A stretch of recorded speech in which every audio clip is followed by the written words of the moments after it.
পুরো শহরটাকে দেখা যাচ্ছে। জাস্ট ভিউটা দেখো, অসাধারণ। I don't know the name of the flower, but খুব সুন্দর লাগছে, দেখতে ভালো লাগছে। কাঞ্চিরে কাঞ্চিরে গানটা চালিয়ে দেবো নাকি? এবং আমরা কিন্তু সত্যি প্রাউড ফিল করি প্রত্যেক জওয়ানের জন্য। এই হচ্ছে দার্জিলিং টি, যেটা ওনারা প্রোভাইড করলেন আমাদেরকে। এটা কিন্তু ফ্রি অফ কস্টে দেওয়া, যে ওনাদের এই যে গার্ডেনের যে চাটা, সেটাই কিন্তু এই চা। স্যামসাং সব সময় চার্জের বিষয়কে নামিয়ে দেয়, ও ডুবতে থাকা সূর্য দিয়ে পুরো পৃথিবী দেখতে চাইছে। 20% এর নিচে নামতে চলেছে ফোন। 80% চার্জ নিয়ে বেরিয়েছিলাম হোটেল থেকে। ভাই স্যামসাং এর স্যামসাং বলতে তো দে। দার্জিলিং ব্লগে তোমাদের মোটামুটি সাইট সিনের বেসিক আইডিয়া দিয়েছিলাম। আজকের ব্লগে প্রত্যেকটা জায়গার ভিতরে ঢুকে ডিটেইলড ইনফরমেশন তোমাদের সাথে শেয়ার করব। তবে দেরি না করে চলো আমার পরিচয়টা দিয়ে দিই। নমস্কার, আমি Sourav. Welcome to our new blog. Darjeeling mall থেকে প্রায় 5 কিলোমিটার দূরে ঘুম স্টেশনের কাছেই অবস্থিত বাতাসিয়া লুপ। মূলত সুন্দর বাগান, গোর্খা শহীদদের স্মরণে যুদ্ধ স্মৃতিসৌধ রয়েছে সেখানে। বাতাসিয়া লুপ থেকে দার্জিলিং শহর ও কাঞ্চনজঙ্ঘা পর্বতশ্রেণীর অপূর্ব দৃশ্য দেখা যায়। এছাড়াও Darjeeling Himalayan railway toy train যখন অতিক্রম করে, পর্যটকরা তখন বাতাসিয়া লুপের সৌন্দর্য মুগ্ধ হয়ে দেখেন। চলো বাতাসিয়া লুপের ভিতরটা একসাথে ঘুরে আসা যাক। এবার আমরা চলে যাচ্ছি বাতাসিয়া লুপ, তাই তো সঞ্চারী? হ্যাঁ, বাতাসিয়া লুপের এখানে টিকিট কাটতে হবে প্রথমেই 70 টাকা করে এন্ট্রান্স ফিস। তো পার হেড টিকিট 50, তো আমাদের দুজনের মিলিয়ে 100 টাকা হয়েছে। এখানে অনলাইনের ব্যবস্থাও আছে, তো কোনো অসুবিধা হবে না, ক্যাশ ছাড়াও চলবে।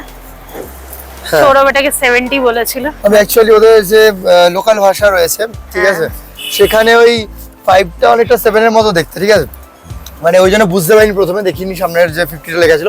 যাই হোক, 50 টাকা করে টিকিট বাতাসিয়া লুপের এন্ট্রির জন্য। তো এবার আমরা ভিতরটা ঢুকবো, ভিতরে দেখবো কি কি রয়েছে। বাতাসিয়া লুপের সম্বন্ধে অনেক কথা শুনেছি, এবার দেখা যাক ভিতরে কি কি রয়েছে। এখান থেকে দেখো পুরো শহরটাকে দেখা যাচ্ছে, জাস্ট ভিউটা দেখো, অসাধারণ। পুরো ভ্যালিটাকে চোখের সামনে স্পষ্ট দেখা যাচ্ছে। পাহাড়ের কোলে ছোট ছোট রিসর্ট, আর সেগুলো পরপর করে রয়েছে, আর সেগুলো আমরা টেলিস্কোপের সাহায্যে পুরোটাই দেখতে পারবো খুব সহজে। তো চলো বাকি বাতাসিয়া লুপটাও দেখা যাক।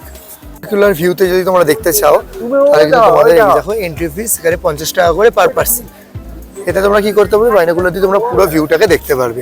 তোমরা চাইলে এটা দেখতে পারো, আমরা আপাতত দেখছি না, খালি চোখে বিশ্বাস করে যেটুকু দেখা যাচ্ছে না, মোর দ্যান এনাফ। আর অত সুন্দর ভিউটা না, মানে আর্টিফিশিয়াল দেখার থেকে ন্যাচারাল দেখতে বেশি ভালো লাগে। আর সামনে দেখো কত সুন্দর সুন্দর সাদা সাদা ফুল। I don't know the name of the flower, but খুব সুন্দর লাগছে, দেখতে ভালো লাগছে। এই জন্যই লোকে পাহাড় আসে। আর পাহাড়ের ওখান দিয়ে দেখো ছোট ছোট, ওখানে দেখা যাচ্ছে কতটা জানি না আমি, ছোট ছোট রাস্তাগুলোকে দেখা যাচ্ছে, যে পাহাড় কেটে কেউ রাস্তা তৈরি করা হয়েছে আলাদা। আর এখানে দেখো কত সুন্দর সুন্দর জিনিসপত্র বিক্রি হচ্ছে, যেগুলো তোমরা আর কি ম্যালের আশেপাশেও দেখেছো, সেগুলো তোমরা এখানে পাবে, কিনতে পারবে। এখানে দেখো ছোট ছোট বুদ্ধের টেম্পল বলবো, সরি, বুদ্ধের যে ওই ছোট ছোট পুতুল পাপের টাইপের বলতে পারো, সেগুলো পাবে। মেয়েদের জন্য যে ওই ড্রেস হায়ার করে, যে আমরা বিভিন্ন জায়গায় ছবি টবিগুলো দেখি না বিভিন্ন জায়গায়, তো এখান থেকে ড্রেস হায়ার করা যায় বাতাসিয়া লুপে পার পার্সন 50 টাকা, ঠিক আছে। দেখো ছেলেদেরও ড্রেস রয়েছে, মেয়েদেরও রয়েছে, তোমরা যেটা অনুযায়ী হায়ার করতে পারো, পড়তে পারো। ছবি ভালো আসবে, ন্যাচারাল ভাইব আসবে, দেখতেও বেশ ভালো লাগবে। এখানকার যে হ্যাবিটেন্টস যারা থাকে এখানে, তো তাদের মতো ড্রেস পরে নিচ্ছে, ড্রেস আপ করে নিচ্ছে, 50 টাকা করেই পড়ছে। তো ওটা পরে ওকে কয়েকটা ছবি তুলে দেবো, ওর অনেক দিনের শখ ছিল, সেটা আই গেস পূরণ হবে আজকে। বেশ ভালো সিস্টেমটা, ভালো, এমন কিছু বেশি কস্টলিও নয়, 50 টাকা দিয়ে তোমরা হায়ার করে নিতে পারো। টয় ট্রেন, এই টয় ট্রেনটা দেখার জন্যই এত দূরে আসা।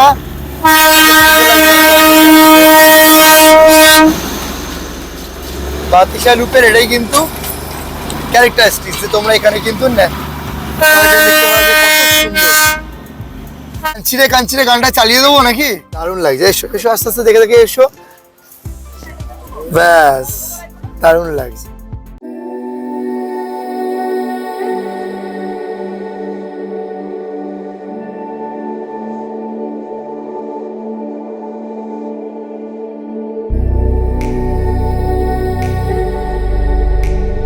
কার্গিল শহীদ দিবস, মানে আমাদের ভারতীয় সৈনিক যারা রয়েছেন তাদেরকে ডেডিকেটেড করে এই জায়গাটা তৈরি করা হয়েছে গোর্খাল্যান্ডের উপর। এটার ফিলিংসটাই আলাদা। দেখো এখানে লেখাই রয়েছে রোল অফ অনার, যাদের নামে যারা শহীদ হয়েছেন আর কি, তাদের প্রত্যেকের নাম এখানে কিন্তু সুন্দরভাবে খোদাই করা রয়েছে। এবং আমরা কিন্তু সত্যি প্রাউড ফিল করি প্রত্যেক জওয়ানের জন্য, যারা ভারতবর্ষের জন্য, আমাদের দেশের জন্য এত বছর ধরে প্রাণ দিয়েছেন। ওনারা কাজ করছেন বলেই হয়তো আজকে আমরা এতটা সুরক্ষিতভাবে বেঁচে রয়েছি, ঘুরতে পারছি বর্ডার এরিয়া। কি বলিস ঘুরে সঞ্চারী? বেড়াতে পারছি প্রতিটা মুহূর্তে অ্যাকচুয়ালি। এটা অ্যাকচুয়ালি যারা শহীদ হয়েছে বা যারা হওয়ার জন্য তৈরি হচ্ছে আমাদের বর্ডারে, এর কোনো লিমিট নেই। ওনাদের শ্রদ্ধার জন্য কিন্তু এই মিনারটা তৈরি করা হয়েছে।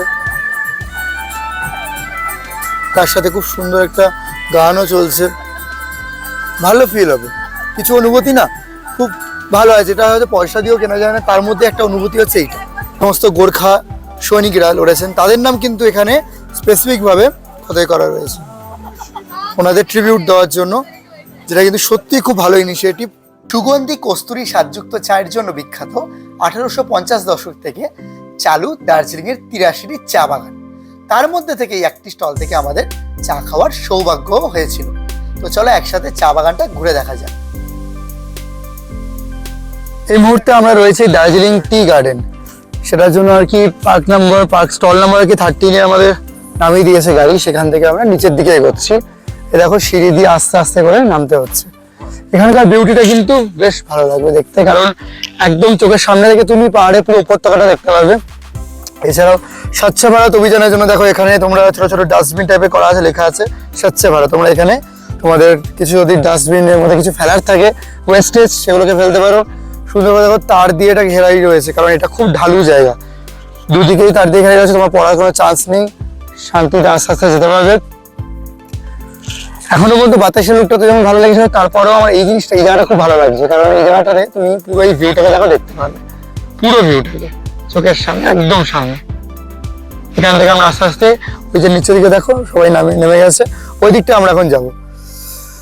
সঞ্চারিত একটু ভয় পাচ্ছে, আমি বলছি আস্তে আস্তে যা, এবং সবাই আমরা দেখো পরপর করে লাইন দিয়ে একের পর এক যাচ্ছি। আলাদাই অভিজ্ঞতা। এখানে দেখো একটা বাইক দেখো যাচ্ছে, খুব খাড়াই, আস্তে আস্তে যেতে হবে। তবে এই রাস্তাটা মোটামুটি মানুষজন যেহেতু যাতায়াত করে ঠিকঠাকভাবেই নর্মালি রয়েছে, যাতায়াত করার মতো তো রয়েছে, অবশ্যই অসুবিধা হবে না খুব একটা।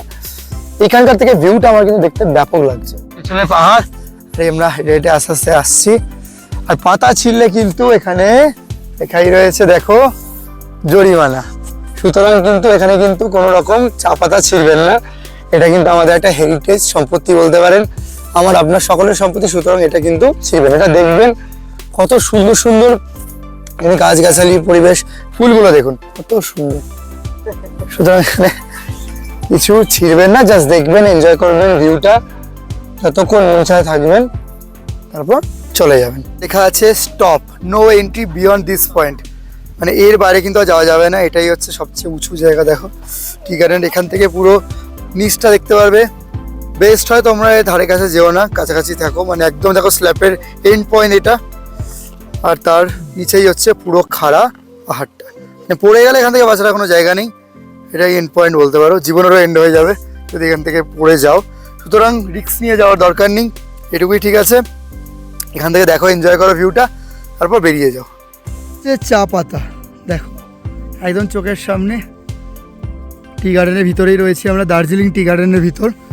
এই হচ্ছে চা পাতা, আর এই আমাদের চারিদিকে পুরোটাই হচ্ছে টি গার্ডেন। পুরো চারিদিকে যা দেখছো সবকটাই কিন্তু চা গাছ। টি গার্ডেনের কাছে যেখানে পার্কিং লটটা রয়েছে, গাড়ি তোমাদের আর কি দাঁড় করাবে যখন তোমরা ঘুরতে আসবে, এখানে অনেকগুলো স্টল রয়েছে। স্টল 11, 12, 13 এরকম করে টোটাল অনেকগুলো, প্রায় 15টার মতো স্টল রয়েছে। তো এখানে দেখবে আমাদের যেখানে দাঁড় করিয়েছে পার্কিং স্টল নাম্বার 13 লেখা আছে, দেখতে পাচ্ছ। তো এখানে যখন আমরা টি গার্ডেনটা ঘুরলাম, মানে এনাদের সমস্ত চাগুলো আর কি দেখলাম, তারপর এখানে দেখো প্রত্যেকটা চা তোমরা কিনে নিতে পারো এখান থেকে, প্রপার দার্জিলিং টি আর কি, ঠিক আছে। গ্রিন টি পেতে পারো, বিভিন্ন ধরনের চা, আয়ুর্বেদিক টি বিভিন্ন ধরনের পেতে পারো তোমরা এখানে। তো ওনারা কিন্তু টি গার্ডেন ঘুরে আসার পর এখানে কিন্তু তোমাদের ফ্রিতে চা টেস্ট করার জন্য দেবেন, আমাদেরও দিয়েছে দেখো। এরপর আয়ুর্বেদিক টি যেটা রয়েছে ওনাদের, সেটাও আমাদের টেস্ট করার জন্য দেবে এনারা। হচ্ছে দার্জিলিং টি যেটা ওনারা প্রোভাইড করলেন আমাদেরকে, এটা কিন্তু ফ্রি অফ কস্টে দেওয়া। যে ওনাদের এই যে গার্ডেনের যে চাটা, সেটাই কিন্তু এই চা এটা দিয়ে তৈরি।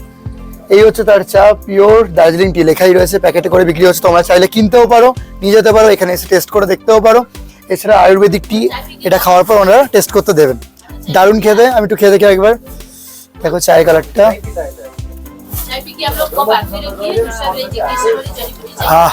পুরো মাইন্ড যেন ফ্রেশ হয়ে যাবে। এই চা কিন্তু তোমরা কলকাতায় পাবে না, এই চা একমাত্র দার্জিলিংয়েই পাবে। এর টেস্ট অনবদ্য। সেকেন্ড যে চাটা আমাদের টেস্ট করতে দিয়েছে সেটা হচ্ছে আয়ুর্বেদিক টি। এর মধ্যে কিন্তু মোটামুটি কেশর রয়েছে, তুলসী রয়েছে, আদরক রয়েছে, এলাচ রয়েছে, সমস্ত কিছু রয়েছে। খেয়ে দেখি টেস্ট কেমন। অনবদ্য। এলাচের ফ্লেভারটা প্রপারলি আসছে, একটু আদার যে ঝাঁসটা সেটাও পাচ্ছি, তুলসীও রয়েছে বোঝা যাচ্ছে, মানে খেলেই বোঝা যাবে টেস্ট আর কি। দারুণ। এখানে এসো টি গার্ডেন থেকে, বিশেষ করে পার্কিং নাম্বার মানে স্টল নাম্বার 13 নম্বর স্টলের কাছে এসো। তাদের ব্যবহার ভালো, টেস্ট করতেও দিচ্ছেন এবং প্রত্যেকটা কিন্তু ফ্রি অফ কস্ট। সবশেষে চলে এলাম পদ্মজা নাইডু জুওলজিক্যাল পার্ক, যাকে চলতি ভাষায় আমরা দার্জিলিং জু ও মিউজিয়ামও বলতে পারি। এখানে তোমরা সাইবেরিয়ান টাইগারও দেখতে পারবে। চিড়িয়াখানার পাশাপাশি এখানে 2 ধরনের মিউজিয়ামও রয়েছে। এবার চলো ভিতরটা ঘুরে দেখা যায়। আমরা এই নিচ থেকে এসছি, আস্তে আস্তে কিন্তু দেখো অনেকটা উপরে যেতে হবে। ঠিকই বলেছে, প্রায় 5 মিনিট মতো হাঁটা পথ এবং অনেকটাই ওপরে যেতে হয়। উপরে উঠে তারপর টিকিট কাউন্টারটা আমরা পাবো। আর টিকিট এন্ট্রি প্রাইস দেখো লেখা রয়েছে ইন্ডিয়ান এবং SAARC কান্ট্রিজ, আমি এটা বুঝতে পারলাম না। যাই হোক, মোটামুটি 110 টাকা করে পার পার্সন টিকিট। যদি তোমরা ফরেন নেশন থেকে আসো, মানে ধরো যারা বিদেশি, তারা যদি টিকিট কাটে তাহলে 180 টাকা করে পার ইচ পড়বে। আর যদি ক্যামেরা বা ডিজিটাল DSLR আর কি, মানে ডিজিটাল ক্যামেরা যেগুলো হয় আর কি, সেগুলো যদি নিয়ে আসে এক্সট্রা কিন্তু 10 টাকা করে চার্জ পড়বে সেটার জন্য, ঠিক আছে। আর 6 বছরের ওপর হলে তবে টিকিটের ফেয়ার দিতে হবে, আদারওয়াইজ দিতে হবে না। ভিতরে যে কি রয়েছে সেগুলো মোটামুটি একটা আউটসাইড ভিউ দেখিয়ে দিই। একটা বসার জায়গা রয়েছে, আর ছোট ছোট খুব সুন্দর দেখো ভায়োলেট কালারের ফ্লাওয়ার রয়েছে। সেগুলো কিন্তু আমাদের সমতলে দেখতে পাওয়া যাবে না, এই অঞ্চলেই দেখতে পাওয়া যায়। বেশ সুন্দর লাগছে। এবার ভিতরটা যাই। আচ্ছা, আরেকটা কথা, এখানে তোমরা ফ্রিতে মোটামুটি টয়লেট ইউজ করতে পারবে, অসুবিধা নেই। এবার চলো ভিতরটা ঘুরে দেখাই কি রয়েছে।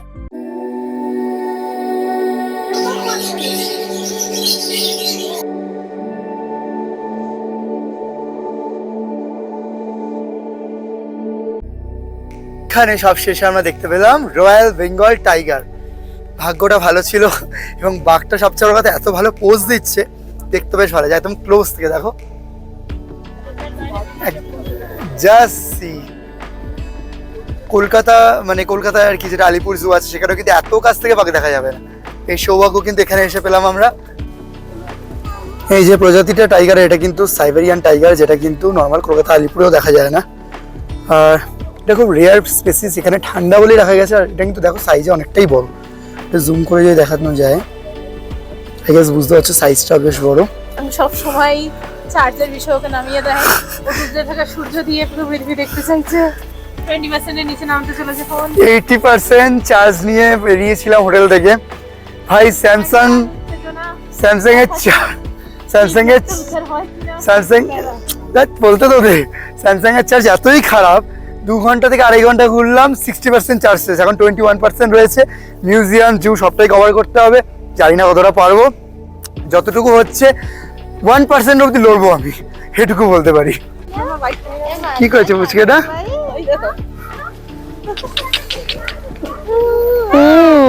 জিপ লাইন যেটা বলা আছে, জিপ লাইন কিন্তু এই দেখো, এইটার মধ্যে দিয়ে তোমাদের যেতে হবে। এই সিঁড়ি মতো রয়েছে ছোট ছোট কাঠের পাটাতন দিয়ে। আর এখানে একটা তারের ব্যবস্থা রয়েছে দেখো, এই তারের মধ্যে দিয়ে কিন্তু এই দেখো উপরের দিক তারটা যে রয়েছে, উপর একদম উপর দিকটা দেখো, ওই তারটার মধ্যে কিন্তু জিপ লাইন করে কিন্তু এই জায়গা থেকে তোমাদেরকে ওই জায়গায় পৌঁছাতে হবে। অ্যাট লাস্ট পৌঁছলাম হিমালয়ান মাউন্টেনিয়ারিং ইনস্টিটিউট মিউজিয়াম। ভিতরটা পুরোটাই ঘুরে দেখাবো, চলো। এখানে নো ফটোগ্রাফি অ্যালাউড বলছে, সুতরাং ভিতরে হয়তো করতে পারবো না, বাইরেটা জাস্ট দেখিয়ে দিই। এখানে একটা রেস্টুরেন্ট মতো রয়েছে, তোমরা চাইলে এখানে খেতে পারো, ছবি তুলতে পারো, বেশ সুন্দর লাগবে, ভালো লাগবে। মিউজিয়াম থেকে বেরিয়ে এখানে কিন্তু একটা mountaineering and adventure film show দেখতে পাচ্ছি। টিকিট কাউন্টার রয়েছে, যেখানে টিকিট কাটতে হবে 30 টাকা দিয়ে। সেখানে আমরা মুভি ডিউরেশন কিন্তু 20 মিনিটের একটা মুভি দেখতে পারবেন। তো আজকে আমরা দেখছি না আপাতত, কারণ টাইমটা কম এবং আমাদের যেতে হবে। বেঙ্গল ন্যাচারাল হিস্ট্রি মিউজিয়াম যেহেতু, সুতরাং এর ভিতরে কিন্তু কোনো রকম ফটোগ্রাফি অ্যালাউড নয়, ভিডিওগ্রাফি অ্যালাউড নয়। তো আমি এখানেও ভিতরে গিয়ে কোনো ফটো তুলতে পারবো না, ভিডিও তুলতে পারবো না। তো তোমরা এসে দেখে যাও। 2টো মিউজিয়াম আমরা কভার করলাম, একটা মাউন্টেনিয়ারিং মিউজিয়াম আর এখানে বেঙ্গল ন্যাচারাল হিস্ট্রি মিউজিয়াম। এক্ষুনি আমরা বেরোলাম বেঙ্গল ন্যাচারাল হিস্ট্রি মিউজিয়াম থেকে। তো আমার ভীষণ ভালো লেগেছে এখন অব্দি দার্জিলিং এ যে কটা জিনিস দেখেছি, এর আগেও আমরা মাউন্টেনিয়ারিং মিউজিয়ামে গেছিলাম, বাট এটাই এখন অব্দি সবথেকে বড় অ্যাট্রাকশন আমার কাছে অ্যাটলিস্ট।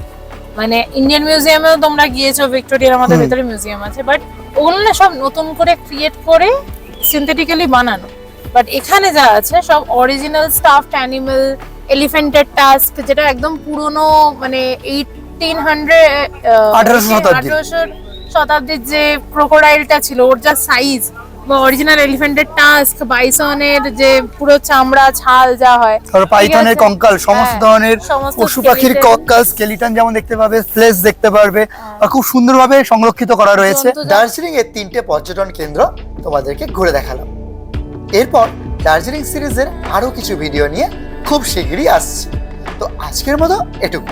সুস্থ থেকো, ভালো থেকো, দেখা হচ্ছে আবার নতুন কোনো এক ব্লগে।